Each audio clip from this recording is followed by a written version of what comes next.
Iya, selamat malam. Ada apa? Begini Bu, saya mau melaporkan tentang pasien Nona Li.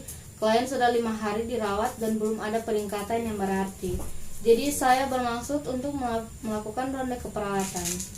Oh iya, yang pasien dari BO itu ya, yang penyakit demam tipoid.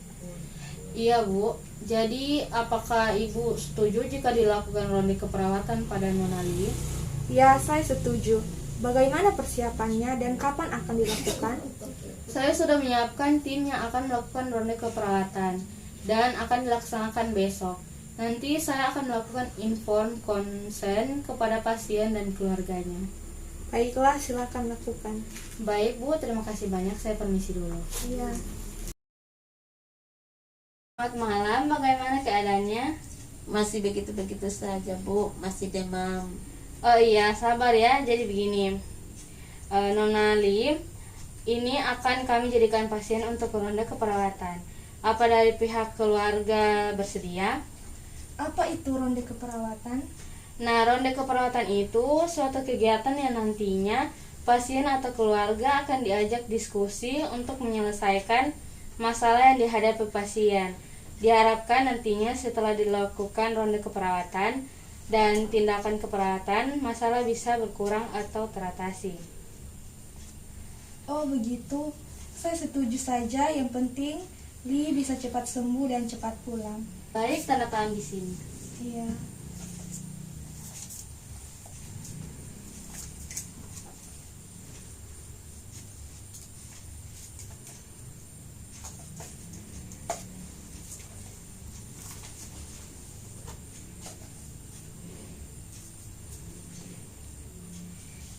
Ini surat persetujuan bahwa Nona Li dan keluarga bersedia kami jadikan pasien ronde keperawatan. Jadi nantinya akan ada perawat yang akan memeriksa Nona Li untuk mengetahui masalah yang terjadi pada Nona Li. Oh iya. Kalau begitu saya permisi dulu Bu. Selamat malam. Iya, selamat malam. Baiklah, langsung saja seperti yang sudah direncanakan sebelumnya, kita akan melakukan ronde keperawatan pada Nona Li. Dan hari ini kita akan melakukan tahap pra-ronde keperawatan. Oh, Nona Li yang masuk dengan diagnosa tipoid ya? Iya, maka dari itu sekarang tolong lakukan pengkajian ulang pada Nona Li untuk mengetahui masalah apa saja yang sebenarnya terjadi pada Nona Li sekarang ini. Baik Bu, akan segera kami lakukan. Selamat malam Bu, kami sudah melakukan pengkajian terhadap Nona Li dan ini hasilnya. Baiklah, mari kita ke pasien untuk melakukan validasi data dan kontrak waktu untuk ronde keperawatan besok. Selamat malam semua. Hari ini kita akan melakukan ronde keperawatan sesuai dengan yang telah direncanakan. Adapun tujuan kita melakukan ronde keperawatan adalah untuk mengatasi masalah keperawatan klien yang belum teratasi selama dirawat di rumah sakit. Untuk itu, langsung saja saya persilahkan kepada perawat Bu Tita selaku ketua tim untuk memberikan penjelasan tentang pasien ronde keperawatan kita kali ini. Silakan. Baik, terima kasih kepada Ibu Joy selaku kepala ruangan. Pasien ronde keperawatan kita kali ini adalah Nona Li dengan diagnosa medis demam tipoid. Klien sudah dirawat 5 hari tapi belum ada kemajuan. Kemarin dilakukan pengkajian ulang oleh Ibu Mary dan Ibu Aurel dan didapatkan data klien mengalami masalah hipertermi, nutrisi kurang dari kebutuhan tubuh dan intoleransi aktivitas. Selanjutnya saya persilakan kepada anggota tim saya untuk menjelaskan intervensi yang akan dilakukan kepada Nona Li. Baik, terima kasih. Intervensi yang akan kami lakukan untuk mengatasi hipertermi yaitu yang pertama, observasi tanda-tanda vital. Rasionalnya, tanda-tanda vital merupakan acuan untuk mengetahui keadaan umum pasien. 2. Berikan kompres hangat pada daerah dahi. Rasionalnya untuk membantu menurunkan suhu tubuh. 3. Berikan minum yang banyak. 1500 sampai 2000 cc atau sekitar 2,5 liter per 24 jam.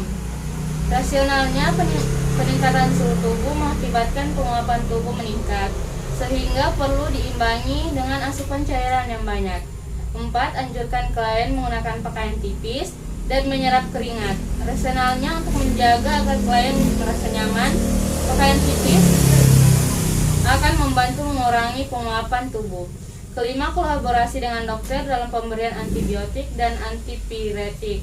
Rasionalnya antibiotik untuk mengurangi infeksi dan antipiretik untuk mengurangi panas. Untuk mengatasi masalah nutrisinya, intervensi akan kami lakukan yaitu yang pertama, jelaskan pada klien dan keluarga tentang manfaat makanan atau nutrisi. Rasionalnya untuk meningkatkan pengetahuan klien tentang nutrisi sehingga motivasi untuk makan meningkat. Kedua, beri nutrisi dengan diet lembek atau lunak, tidak mengandung banyak serat, tidak merangsang maupun menimbulkan banyak gas dan dihidangkan saat masih hangat.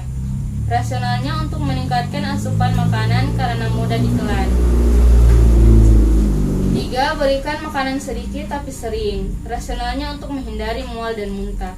4. Sajikan makanan yang bervariasi. Rasionalnya agar pasien tidak merasa bosan dan nafsu makannya meningkat. 5. Anjurkan menjaga kebersihan oral atau mulut.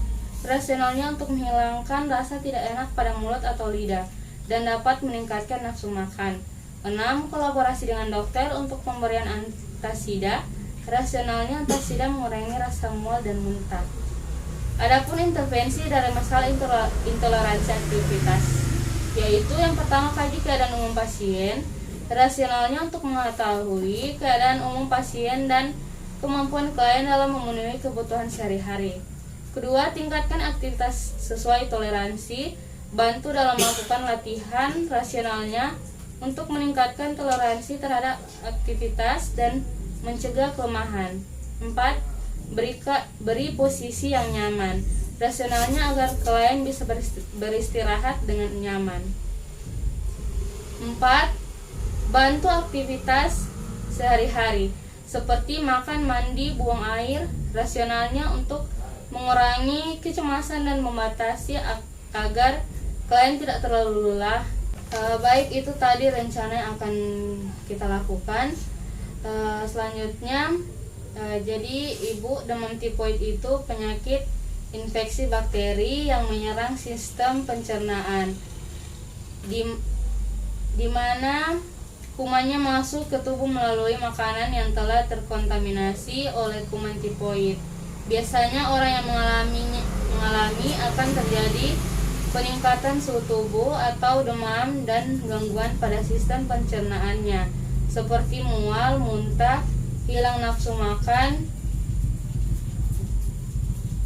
Untuk memastikan apakah seseorang itu tifoid atau tidak, dengan dilakukan pemeriksaan darah. Makanya ketika pertama kali masuk rumah sakit, Nona Herlina diambil sampel darahnya untuk diperiksa. Oh iya, jadi sekarang bagaimana ini? Kalau sudah kena tifoid, apakah bisa sembuh? Iya, tentu saja bisa sembuh. Yang penting Bapak dan Ibu dan pasien mau berobat, berusaha untuk sembuh. Selain dirawat di rumah sakit, diberikan obat oleh dokter. Pasien juga harus menjaga pola makannya. Tidak makan sembarangan yang bisa merangsang kerja usus. Tidak boleh makan yang keras, kecut, asam, pedas. Harus makanan yang lunak dan mudah dicerna. Pasien juga harus banyak istirahat, tidak boleh banyak bergerak. Biarpun nanti ketika sudah keluar dari rumah sakit, Nona Li harus tetap menjaga kesehatannya. Tidak boleh makan sembarangan dan tidak boleh banyak bergerak dulu dan tidak boleh terlalu capek. Mengerti, Bu? Iya, suster, saya mengerti. Baik, tadi kita sudah mendengarkan intervensi dan penjelasan tentang penyakit Nona Li. Apakah dari rekan-rekan perawat ada yang ingin bertanya?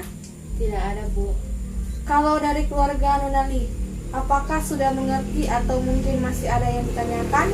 Silakan bertanya jika memang masih ada yang ingin ditanyakan. Tidak ada, Bu. Baiklah, Karena semua sudah jelas, ronde keperawatan kita kali ini sudah selesai. Silakan nanti para tim ronde untuk melakukan tugasnya dengan baik. Terima kasih atas kerjasamanya. Semoga masalah pasien kita bisa segera teratasi. Iya, baik Bu.